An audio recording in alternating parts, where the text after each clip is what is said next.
palms for the area. I don't know if you can see it peeking there underneath that trichocarpus. This is my Livistona nitida. So let's get in here and have a look. That's the tree fern. I guess a little bit of an Australian theme going on here. I didn't even realize it. I got a,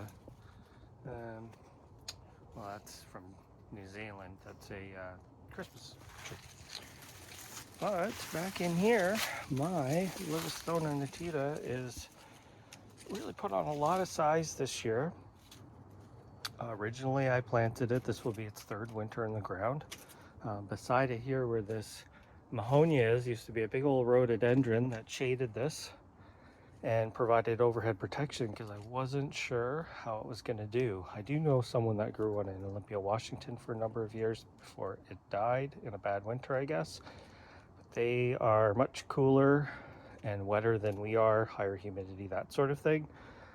So this palm, since I removed the big old rhododendron, has been doing quite well, but so is this trachea. It's growing right over top of it, so that's not necessarily great. But we get in here, we look at this. It's about 3 feet, at least 3 feet high. It has kind of a nice shiny green leaf. You gotta watch out for the thorns though, they are sharp. So this comes from Queensland, from the Carnarvon Gorge, and I think there's one other gorge nearby. It grows along stream banks, it grows in the cliffs apparently, pretty adaptive and one of the nicer looking Livistona. At this age, it doesn't have a whole lot that differentiates it from other palms. I mean, you can see the trachea beside it here. If you weren't into palms, you would think that they are almost the same. The spines are the real good indicator, but in the beginning, some people think that this one kind of looks like a Washingtonia. I don't think it does, but with time, these will become very droopy leaflets.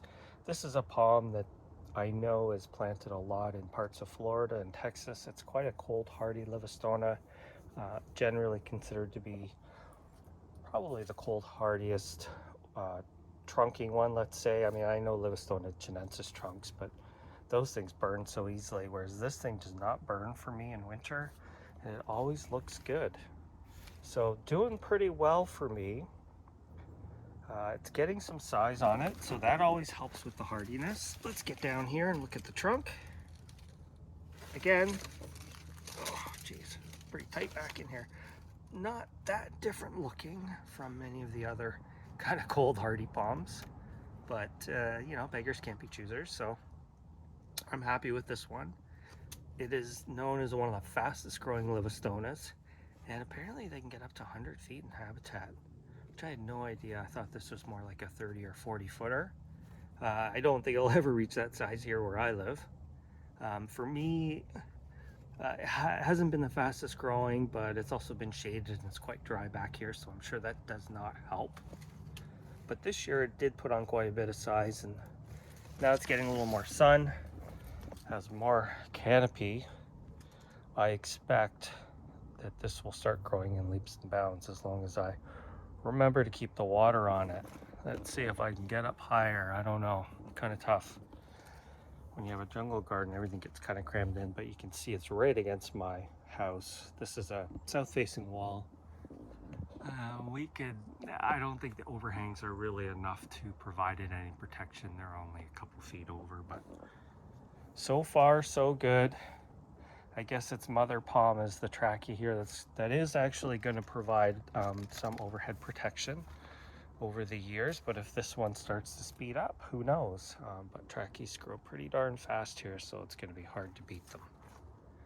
Thanks for watching.